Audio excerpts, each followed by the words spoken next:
Well, how about those Phoenicians? Clever folks. In part 2 of today's episode, we're going to see the rise of mighty empires, the Assyrians and the Persians. You won't want to miss it. So you know the drill already, and let's get ready for part 2 of today's episode. The rise of mighty empires, 1000 to 500 BC. Focus. Despite sometimes using brutal tactics, how did the Assyrians and Persians build off of earlier Iron Age developments and help contribute to a more cosmopolitan society? Well, first of all, what are we asking in this question? Last time we looked at some of the developments of the early Iron Age. Some of these developments helped contribute to civilization, building a more interconnected and richer world. This era is going to be followed by some mighty empires. And what we're asking is how they contributed to a more cosmopolitan world. Now, that's a word that is probably unfamiliar to some of you. And cosmopolitan's a broad term, but essentially the way we're using it here is we're talking about a world in which individual differences, the fact that you're Egyptian or Mesopotamian or Phoenician, these identities matter less, and it's more of an interconnected, to use a modern phrase, a global world. All right, so we're going to see that these two empires help contribute, even though it's not exactly their goal in setting out. Okay, well, when we last left things off, the Middle East had just undergone the invasion of the Sea Peoples and was beginning to climb its way out. But the state of affairs was there was like a lot of little kingdoms, right? We talked about that last time. There's all these little kingdoms out there, and they all kind of have their own identity. Someone's going to have to come along and unite them. And this is kind of similar, if you think back a few lectures, the way Hammurabi or a Sargon found the Mesopotamian city-states all divided and kind of looking after their own little petty interests and united them into a major civilization. All right. Similar to that, except now it's happening on a bigger scale. It's happening on a Near Eastern and even beyond scale. Okay? So, in some ways, history repeats itself. Well, let's talk about the first of our mighty empires, and that is the Empire of Assyria. Well, during the Bronze Age, Assyria was a kingdom. It was considered one of the major powers. It's located in northern Mesopotamia. All right, so it's definitely culturally Mesopotamian. And the Assyrians, because they weren't near the coast where most of the Sea People activities were, the Assyrians had fared okay. I mean, they had lost a lot of territory. They'd been reduced down to, a few of their cities, but compared to some other places, they did okay.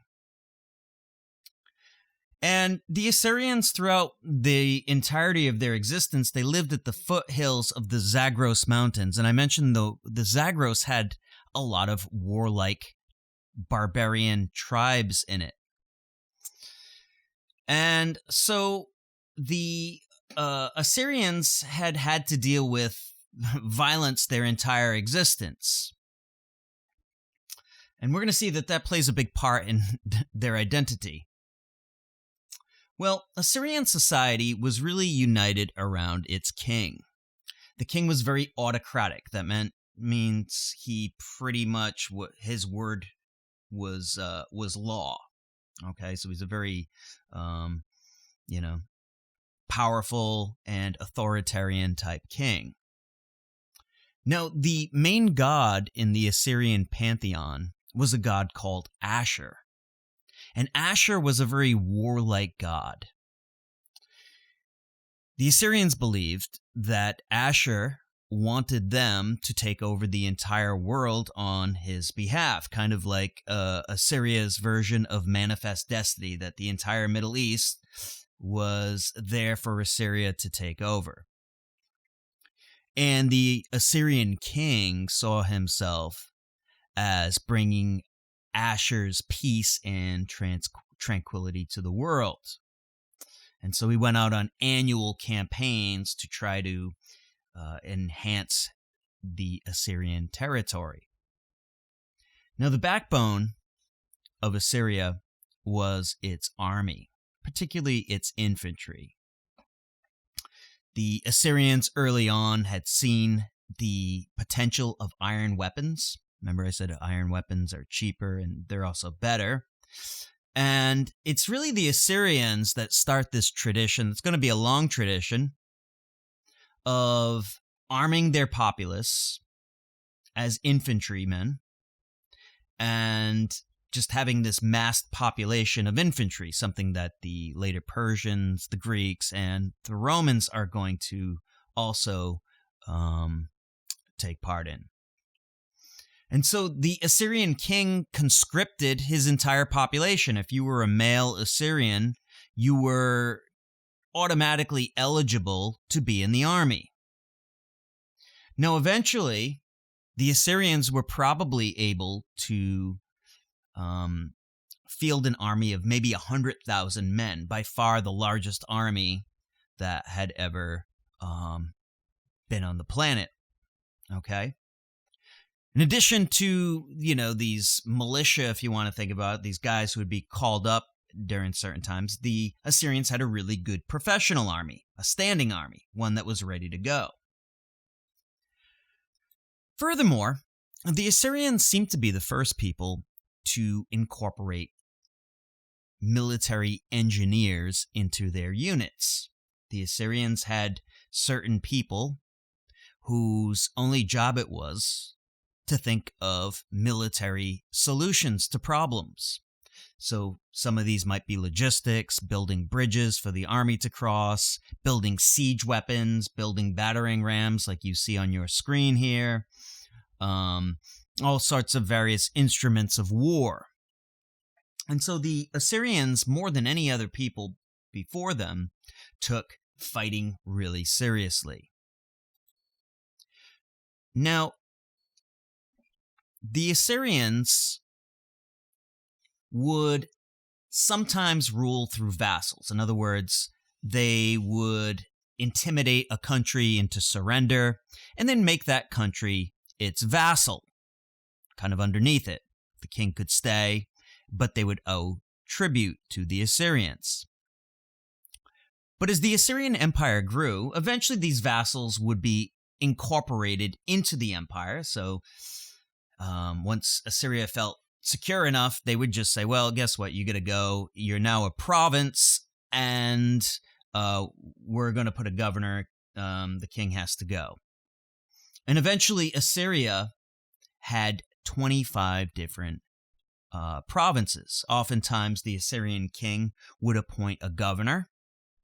And oftentimes it seems like these governors were eunuchs. And this is going to be a tradition we see in the Middle East. A eunuch is a male who has been castrated. And the reason kings like to use eunuchs is because there's no family ties that way. The guy's not trying to pass it on to his son or scheming for his family because he can't have one. And the goal of the Assyrian Empire as it spread was to basically just maximize resources to bring back to the center, to bring back to the Assyrian king. And so these governors were responsible for collecting a huge amount of taxes and tribute. And basically much of this was used to keep the Assyrian war machine going. Well, with these expansionistic policies, the Assyrians not only came to dominate all of Mesopotamia, but really all of the Near East and even Egypt. And they're for the first time in history, the same people, the same king ruled both Mesopotamia and Egypt. Now, the Assyrians relied on brutality, or at least the threat of brutality. So the Assyrians would use terror to cow an enemy. And so often they didn't need to fight, because the reputation for savagery that the Assyrians would mete out to people who resisted them was enough to intimidate most people. And so same went for rebellion. Rebellions were punished very severely. So if you rebelled against the Assyrians, you could expect torture, rape, beheading, flaying, eye gouging, and tongue ripping. Or if you were really lucky, like this guy here, you might get your eyes gouged out and your tongue ripped out at the same time. All right. In addition to that, territories, all the houses would be ripped down. The Assyrians would salt your fields so that you couldn't grow anything anymore. And so most people came to the conclusion it wasn't a good idea to resist the Assyrians because they left a trail of devastation in their wake. Now, not much can be said in defense of this, but if we were to say anything in defense of this, the Assyrians looked at your agreement to surrender as an oath before the gods. If you violated that oath, well, the Assyrians saw themselves as just, avenging the honor of the gods. In addition to that, the Assyrians were also, here's some, I believe these guys are getting filleted alive. So they were good at getting people out of their skins prior to them dying. Takes a lot of skill. But in addition to these terror techniques, the Assyrians were also fond of deportations. So particularly rebellious territories, the Assyrian army would go in, they would round up all of the people there, and then they would resettle them somewhere else, far away. If you were skilled, you might be brought to an Assyrian city. If you were just a peasant, you would probably be resettled on land somewhere else. And the rationale here is pretty obvious. When there's a cluster of people who feel that this is their nation and this is their territory, they tend to be maybe a little braver, but you take people and you scatter them and mix them with other people and move them around, and the next thing you know, you're scared because you can't understand anyone, you don't know where the hell you are, and it can be very disconcerting, I'm sure. Well, this all sounds really bad, and I'm sure it was, but the Assyrians did make some positive contributions. Some contributions that would ultimately make the Middle East a more cosmopolitan place, more one world sort of place. One of the things the Assyrians did is they built a lot of infrastructure, built a lot of roads. Why? Trade, right? No. Most empires, including the Romans, build roads because they want their army to be able to quickly be able to move to trouble spots. All right, so that's why empires build roads. That's why the United States built its highway system, was military. But as we know with the highway system, yes, it might have been originally built for the military, but it can be put to civilian use too. Undoubtedly, these roads would be used by civilians, and they helped make the Middle East a smaller and more unified place. Even some of the nasty techniques of the Assyrians also helped to bring more human unification, if you think about it. All right.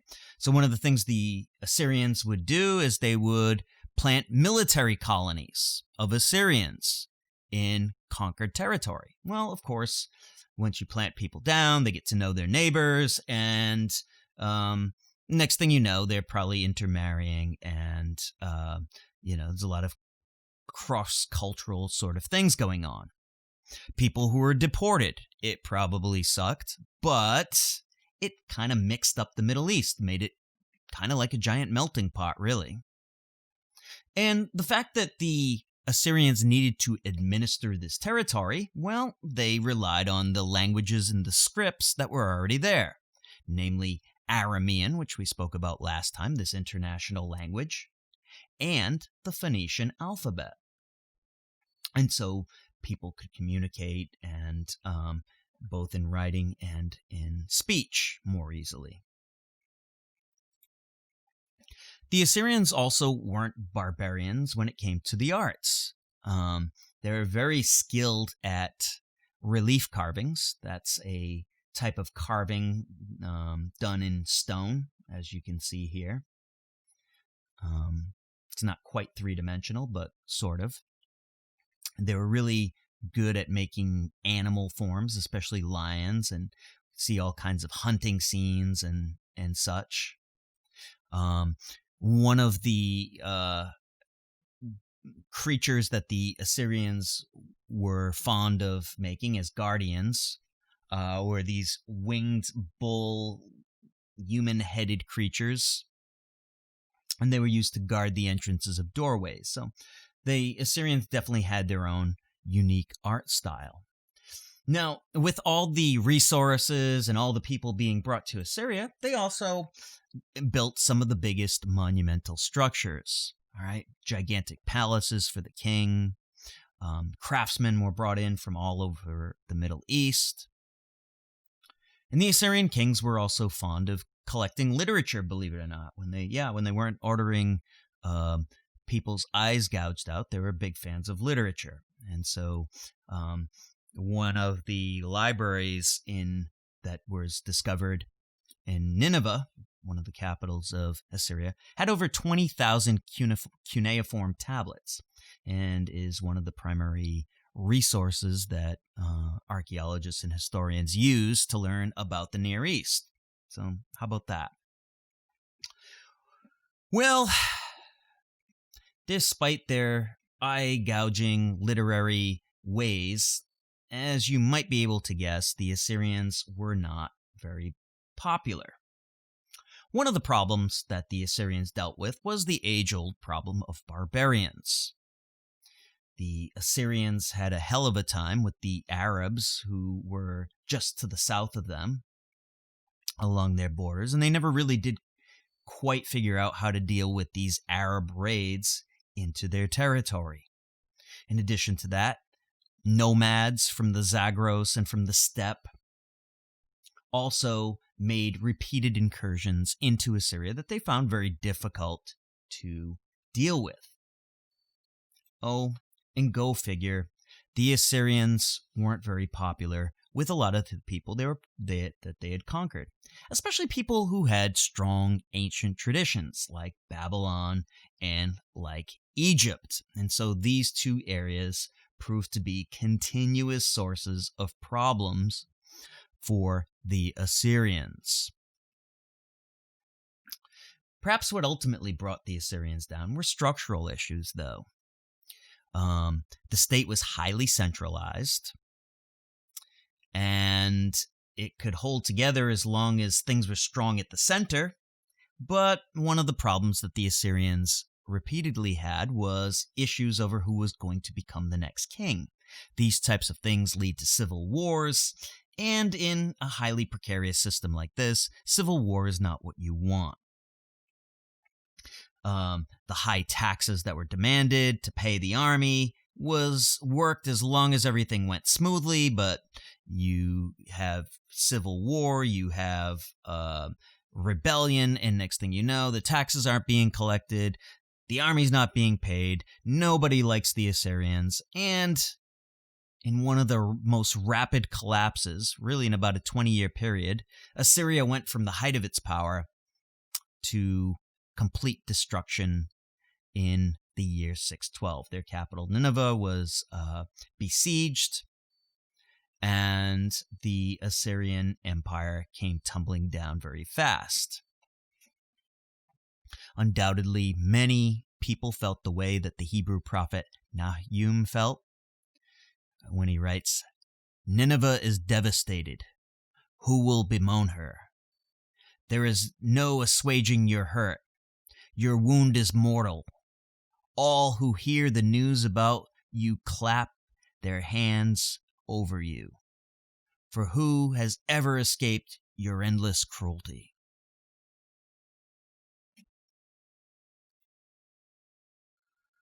Well, Assyria was followed by another empire, the Persians. But before we talk about them, there was a brief period when the Middle East was divided right after the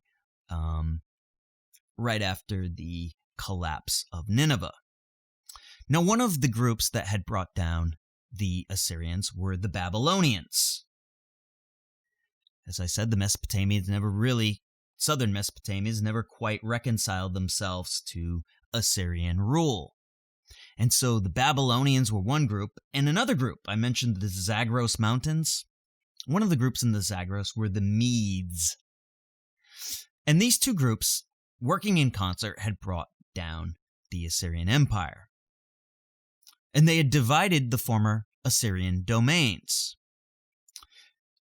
The Babylonians had inherited kind of the core of the Middle East, and for about 60 years, the Babylonians, or as they're sometimes called, the Neo-Babylonians, to distinguish them from the much earlier Babylonians in Hammurabi's time. It was during, for about 60 years, they ruled the core of the Middle East. As a matter of fact, for those of you familiar with Jewish history, the Babylonian captivity occurs during this time, not during Hammurabi's time. And that's something we'll look at in future lectures. But we're not here to talk about the Neo-Babylonians or the Medes necessarily. We're here to talk about the Persians. Now, the Persians were located, go figure, right near the Persian Gulf, which is obviously named after them. And we've been focusing kind of on this area, Mesopotamia, for the most part. The Persians are just off to the south and off to the east. The Persians were an Indo-European people. We've talked about them. And they were closely related to the Medes of the Zagros Mountains. We're just to the north of them. As a matter of fact, they're also often referred to as the Medes and the Persians because they were so similar. About 700, the year 700, so kind of while the Assyrian Empire was expanding, the Persians had moved into this area, and they had adopted a lot of the culture of people who had lived in this area and also of Mesopotamia. So they were semi-civilized at this point. They were newcomers, though. Persia, by the way, is located in modern-day Iran. As a matter of fact, most Iranians speak Persian. They don't speak Iranian. There's no such language. Persian is the name of the language. Well, the Persians were a pretty marginal people until they were united by their great leader, Cyrus the Great. And he united the Persians with the Medes, their cousins, around 550 BC. United with the Medes, he now felt powerful enough to conquer Asia Minor. He then turned his attention to Babylon, and he defeating the Babylonians and inheriting the entire Middle Eastern Babylonian Empire. He also campaigned in the east, far to the east, almost to the borders of India and into what would be modern-day Afghanistan. And it was out in the east that he died in 530. His son was able to add Egypt to the Persian realm, and later Persian kings would even add parts of Europe. Now, the Persians all traced their descent, not all of them, but all of the members of the royal family traced their descent back to a man by the name of Hakamanish. I butchered that horribly. Which to the Greeks sounded like the Achaemenids. How you get Hakamanish from the Achaemenids, Achaemenids from Hakamanish, I don't know. But so historians have often referred to them as the Achaemenid Empire to distinguish them from later Persian empires. And so, as you can see here, Cyrus really and his descendants really united a lot of the what was known of the world at that time. This is Mesopotamia here. This is Egypt over here. But all of this was the Persian Empire. It dwarfed even anything that the Assyrians had. Okay, so the biggest empire the world had seen up until that point. Now, the Persians were ruled by a king, and he was an autocratic king, kind of wasn't any debate or anything like that in Persian circles. He was in complete control. And one of the distinguishing features of the Persian king is his costume. A lot of what we think of with kings kind of goes back to Persia. He was quite a figure, I'm sure, to see. He wore this striped tunic, crimson pants, boots, a full long-sleeve purple robe. Remember, purple is a really expensive fabric, color fabric. He would often wear a gold tiara on his head and carry a golden scepter and just have all kinds of jewelry, and he must have been quite a sight.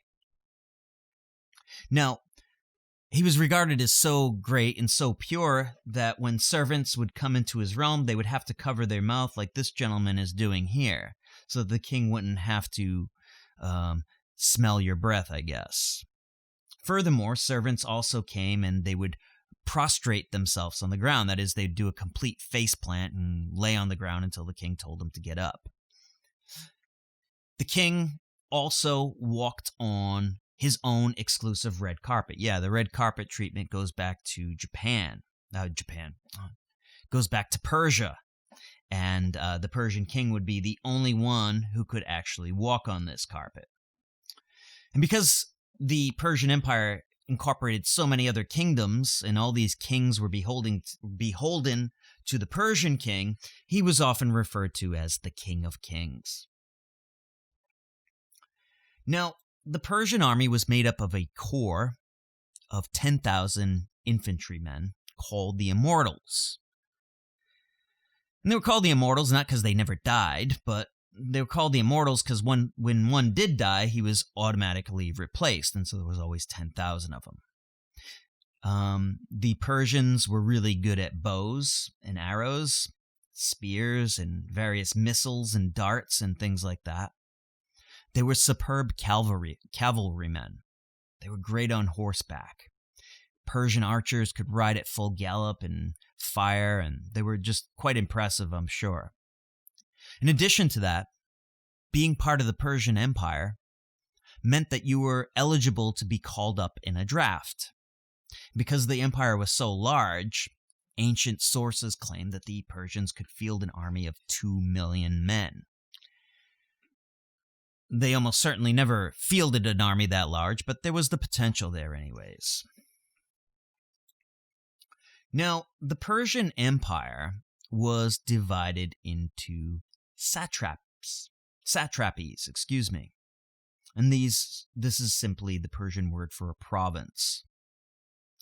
Oftentimes, these were members of the royal family, but the great king didn't really even trust them, and so he would often send out people called his eyes and ears and spy on the governors to make sure that these governors or satraps were doing what they were supposed to be.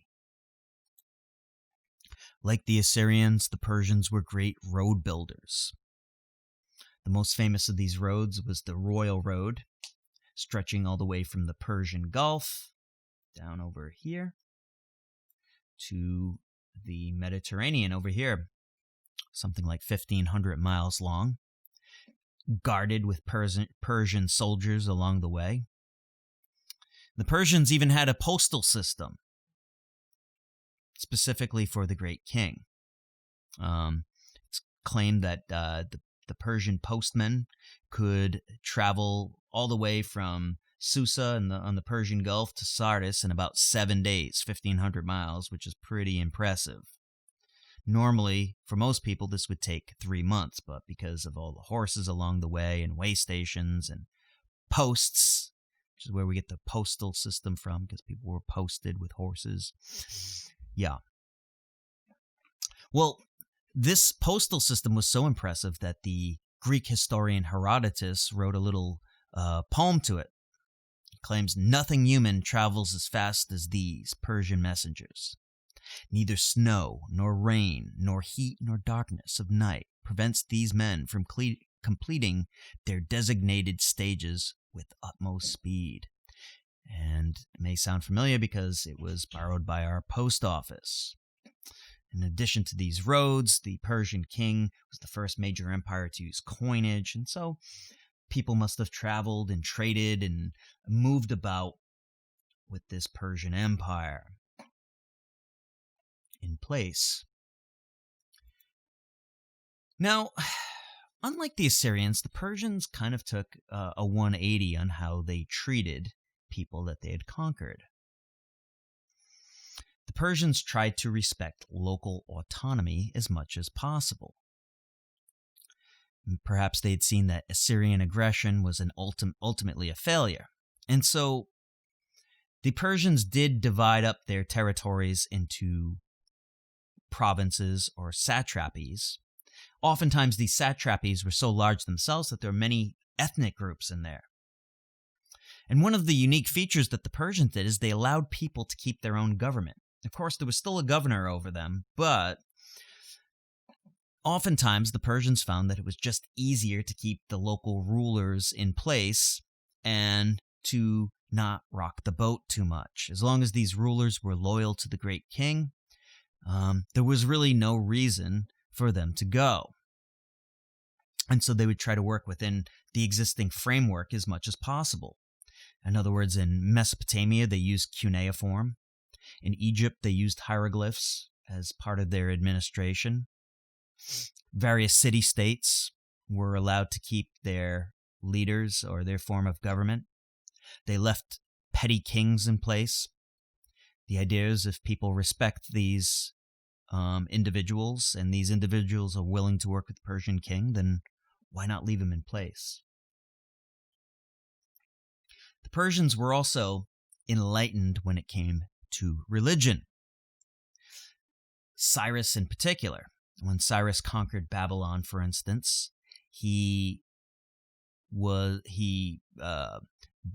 the temple of Marduk, which had been left in disrepair. He took part in all of the religious rituals that was expected of a Babylonian king. And when his son Cambyses conquered Egypt, he hired someone specifically to teach him how to behave like an Egyptian pharaoh. And so the Persians were very sensitive to local traditions. Perhaps the most famous example of this, though, was among the Jews, who we'll see in a future lecture. They were allowed to return from exile in Babylon and return to Jerusalem. And Cyrus himself even gave them funds to help rebuild the temple. This is probably why Isaiah the prophet calls Cyrus, the non-Jew, the Lord's anointed. Now, the Persians had their own religion, and this religion was called Zoroastrianism. Zoroastrianism. Now, little is known about this religion, and there's still a lot of debate, but it seemed to have been founded by a prophet by the name of Zoroaster. And this is part of the debate. When did he live? We do know that the religion was dualistic. The Zoroastrians believed that there was a good god, Ahura Mazda, and an evil god, Menu, Angra Mainyu. And the good god was good and the bad god was bad, and people could choose which of these two gods they were going to follow. Zoroastrianism also included a final judgment and a heaven and a hell. As a matter of fact, some scholars speculate that some of these ideas may have found their way into some of the other monotheistic religions like Judaism, Christianity, and Islam via Zoroastrianism, but like everything in Zoroastrianism, it's debated. Well, one of the features of Zoroastrianism that's actually interesting, though, is that it was a universal religion. Ahura Mazda wasn't the god of the Persians per se. He was the god of all people, the Persians believed. And this kind of fits into their cosmopolitan character. That their religion, they weren't special in regard to their own religion. Now, Zoroastrianism had few adherents outside of Persia. So, outside of Persia, not many people followed it, but as I said, it was a possible inspiration for some of the other monotheistic religions. The Persians were eclectic when it came to art. That is, they borrowed freely from the different peoples of their empire. And so they assimilated many different aspects of Near Eastern civilization into their own art. So we talked about the carved relief sculpture of Assyria. Well, we see it here. We see it here in their artwork, in their own palaces. Columns. I mentioned the column was an Egyptian invention. Well, the Persians borrowed that. The stepped sort of foundation was of Babylonian origin, and the Persians borrowed that. And so the Persian genius wasn't so much in coming up with originality, it was in combining all of the different aspects of the people they conquered into one harmonious style. And we can see the Persian ideology in stone here in Persepolis, the ruins of their palace in Persepolis. This is a procession of all different peoples, all the 1,000 nations of the Persian Empire, bringing gifts. And kind of in Persian style, all of their carvings, all of their public monuments would have been trilingual so that all peoples of the empire could understand it. And so by 500 BC, the Middle East was united in one mega and fairly enlightened empire. Okay. So, focus. Despite sometimes using brutal tactics, how did the Assyrians and the Persians build off of earlier Iron Age developments and help contribute to a more cosmopolitan Middle East?